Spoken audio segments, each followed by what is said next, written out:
Deux équipements qui semblent identiques, mais avec des risques totalement différents. On décode pourquoi. La réponse, en fait, tient en 4 paramètres clés. Ce sont eux qui définissent le vrai danger. Pour un appareil sous pression, il faut retenir ce code. PTV et bien sûr le fluide. Ces 4 éléments sont vraiment la base de tout. Conception, matériaux, exploitation, tout en découle. Allez, on commence. On va d'abord décoder les 3 premiers paramètres.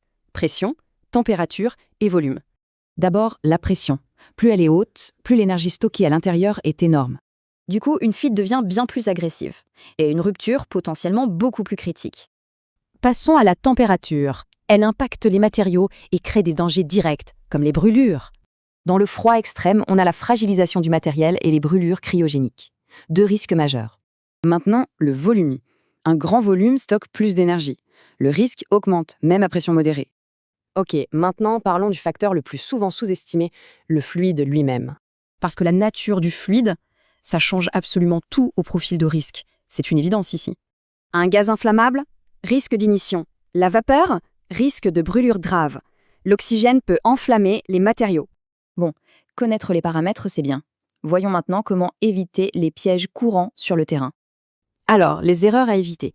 Penser, c'est juste de l'air. Ignorer la vraie température. Sous-estimer le volume.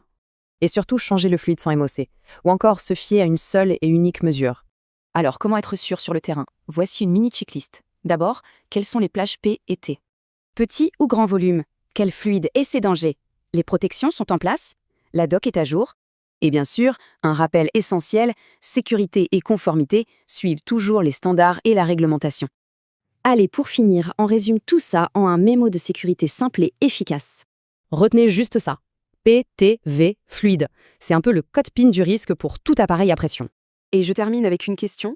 Sur votre site, quel paramètre vous semble le plus souvent négligé?